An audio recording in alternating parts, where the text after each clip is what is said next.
Yo, what's up everyone? I'm Woody Woodrow, and I'm here with my Yoga for Musicians series. In this episode, I'm interviewing my best bud, Kevin Paris. And we're gonna talk about how you can find your voice, find your practice, and also step into your power to be the rock star of your own life. So check it out.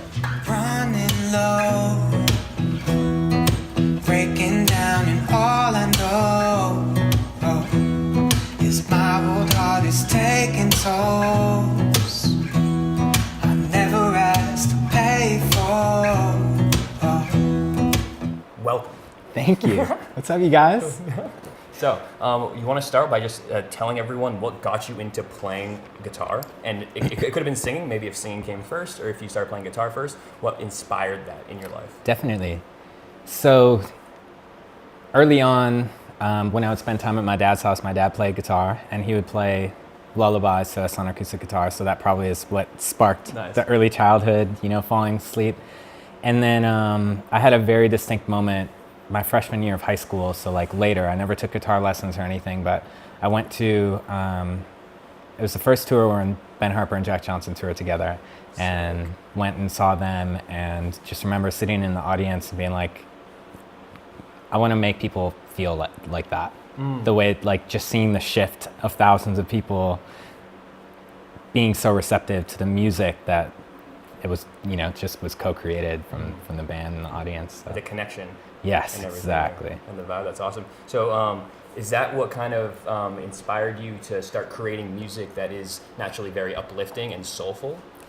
It's a good question. I think part of it was that. Part of it is just that's the type of music that I love. Very Ben Harper, Jack Johnson, Bob Marley. Those are definitely my main influences. And also just the type of messages that I try to put out into the world. So, yeah, well, you reflect it perfectly. So thank you, brother. Unreal, yeah. So what got you started on the yoga path? Did you feel like it was just kind of like a natural flow when you were in those environments, that it was kind of a little bit more mindful? Or were you always drawn to yoga? Or like what was your relationship or like finding of yoga? For sure. So some of the first yoga classes I ever did was, I was living in Cape Town, South Africa, and just had some friends that were out there, and they were doing yoga, and I think I tried it out of curiosity, but also like loved the idea of what it stood for, and also just looked up to my friends who were practicing. I was like, sometimes when you see somebody doing something, you're like, what are they eating? What are they doing? Like, how can I get some of that? Yep. So yoga was one of those things. I tried it there, and then it wasn't until I had come back to the States several years later, actually, that a friend of mine just took me to a yoga therapy class, and the playlist was like all of my favorite artists, and I realized how much music shifted my experience of the class and of yoga itself. And that's when I started getting the idea of like, I should play for classes and integrate more of those messages and that vibe into what I do. Okay. Yeah. So that's like where the OG yogi musician was born. Yes. Because that's what you are. You embody that. Whether you're flying someone on your feet playing guitar, singing in a yoga class, which I've been in, and it's unbelievable. Yeah. So you can't even tell that you are playing live sometimes when you're like in down dog, and you're like, what? How is he that good? So respect to that. So before you take the stage, I know a lot of times you play in like yoga festival environments or just on tour at yoga studios. Do you have any rituals that you like to partake in before you take the stage? Do you do like a flow, or is there like a singing warm up?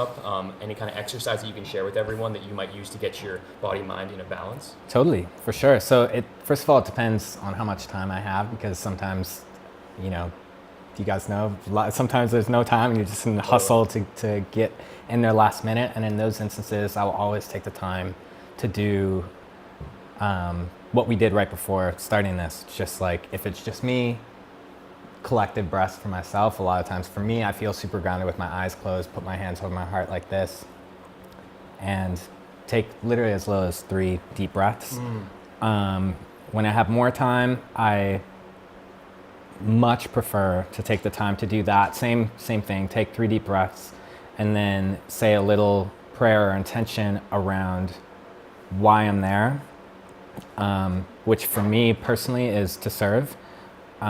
So it's kind of setting the intention, like I ask that I'm removing myself, or like to be I'm here to serve as the best conduit for everybody here in the space, and that we may collectively rise and create the healing and the love and the connection and whatever may be needed in that space for the people that are there to have the greatest opportunity, and then that the ripples from what we create in that micro space ends up in the macro community in the world. Wow. So when I have time, and that still can be quick, that can be, a minute or 2 minutes. But yeah, I do at least one of those every single time before a class. That's awesome. Do you, yeah, wow, that's deep. Respect. Yeah, just to kind of get out of your own way a little bit and realize that it's something higher flowing through you, reflective in your music as well. Do you do anything in like the physical, or do you kind of feel like, like your yoga practice is strong? Do you feel like maybe you're kind of your body's at the point now where it's like you don't necessarily need to be like doing a yoga practice every single day in order to find your balance? Totally. So do you feel like that there is a routine you find on tour that keeps you in that way, or is it kind of like, does it fluctuate? What's that vibe like on tour for you? Definitely. On tour, whether I'm on tour or not, my rule is try to do, I say one thing a day. And sometimes that thing is like 20 minutes. And sometimes it's taking a few minutes like in between, off the bus and right before you're about to play, just doing like wall squats or something, or push-ups. Yeah. My baseline is, if you don't have a gym, you don't have anything, like what can actually be really tough is 100 push-ups, 100 sit-ups, 100 squats in a day, which sounds like it's not that much, but it's like, you split it up and it ends up being a bit, and it takes, 10 minutes, 15 minutes, but if you figure when you get gas or whatever, you finish your vocal warm-ups or whatever, it's collectively, if you do it just like a few times throughout the day, and then you add up to 100, you're in a good space. And then at least you feel like you didn't just sit on the bus all day and then play a show and then lay on the bus. Totally. It's wild how connected our bodies and our minds are. So when you do that, it's like you're empowering yourself. Truth. Getting the cobwebs off some days, and some days it's just the endorphin rush that's just like you need to find. So true. I hear you on that. Yes. Shifting a little bit to more of the singing aspect, because anyone that checks out your music or knows you is going to know that you have a phenomenal voice. Thanks. So what would you tell somebody who is looking to get into singing, or maybe someone who's not really comfortable with their voice, and like what mental barriers they can work through, or maybe some steps to take to get to the point where they're comfortable playing and singing with confidence? Cool. First, I would say I feel you.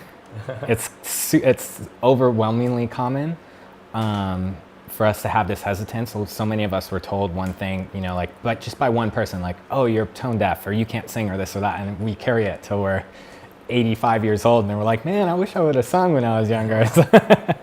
But I think start small. For me,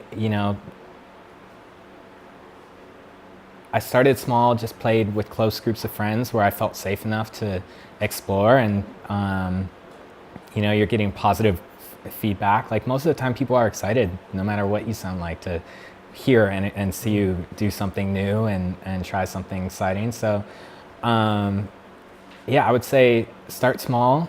Know that your voice as a singer is like any tool. It's like playing an instrument. It's going to take time to be happy with your results. I always tell people, like, I don't like how my voice sounds on my first 2 to 3 albums, just because it changes, and I've done a lot of work on it, and it's an instrument that, constantly growing. So go for it, start there, and then whether you're a musician or a teacher or whatever it is, vocal warm-ups, there are tons of them. You can get apps with them, or just like YouTube vocal warm-ups. Crucial. Yeah. Yeah. Respect. Yeah. That's so dope. Inspiring me to start singing, dude. Appreciate that. Always. Yes. Oh, that's so good.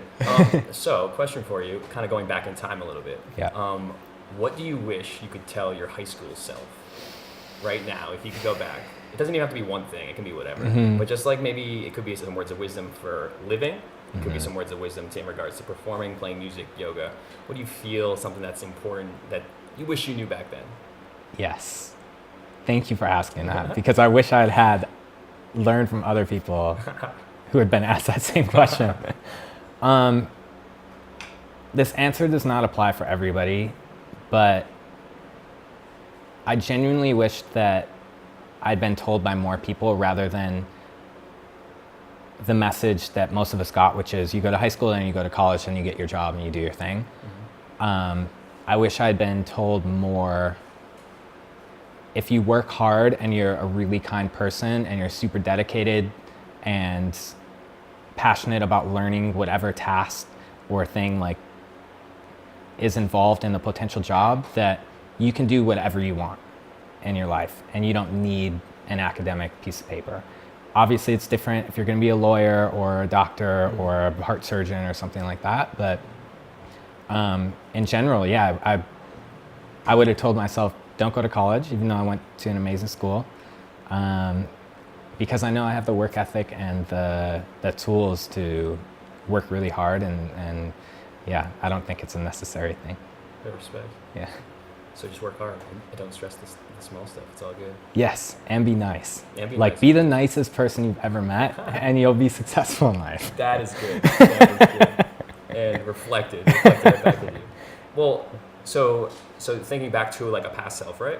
Yeah. If we're talking to a lot of younger generations right now, if they were looking to get into anything in regards to meditation, mindfulness, or yoga, or anything on that tree Yes. Of spirituality that sometimes might seem outside of ourselves, what's a few things that you would tell somebody who wants to get into those practices but doesn't really know where to go and doesn't know where to start? Totally. There are a lot of different facets to this question, but one, and this is life advice in general, don't be afraid to start. Sometimes we just need to be thrown in the mix, and be it music or whatever. Like, most people who are where they are and that we really look up to, and whether it's people doing the splits and handstands in yoga classes or professional musicians, whatever, we didn't know what we were doing when we first started. So some part of it's just diving in and not having the fear dictate whether we do something or not. Two would be, try it in the privacy of your own home. Nowadays, it's easier than ever. Like, I know you have a lot of offerings, and YouTube has a ton of offerings. Sites like Yoga Glow have tons of online yoga options, which you can try in your own house, and that could be really... No excuses. Yeah, no excuses. And then I would generally say also with yoga, if you want an active, powerful practice, look for either a hot yoga or a power yoga class. And if you're looking more for deeper stretching and like you feel anxious a lot and just need to slow down, something like yin yoga or restorative yoga. And same thing with meditation. There's so many different types of meditation. Some are guided, some are not. And you can start on YouTube or with your local teachers. Way better if you have that opportunity and the financial ability. Yeah. You heard it from the source. The yogi musician, represent. So for anyone that's looking to check out your music, if they might not have heard of you before, and want to hear your gifts and your blessings, where can they go to check that out? Yes. So you can check it all out at Kevin Paris Music. That's my website, kevinparismusic.com. It's on my socials, and on Spotify, just Kevin Paris, iTunes. I'll put some links Kevin below. Paris. Yeah, it'll all be down So there. you can check it out. And you just put out a new song called Be Alright, and it's awesome. So you should check it out. If you want to start practicing your yoga practice or meditating, just put it in the background. It's perfect. It's so perfect. Thanks, brother. It's so good, yeah, for sure. Well, I appreciate you taking the time and being here today. It's my pleasure. And, it's an honor. No, it's mine. Namaste. And thank you guys for tuning in. Love you guys. Keep breathing, rock on.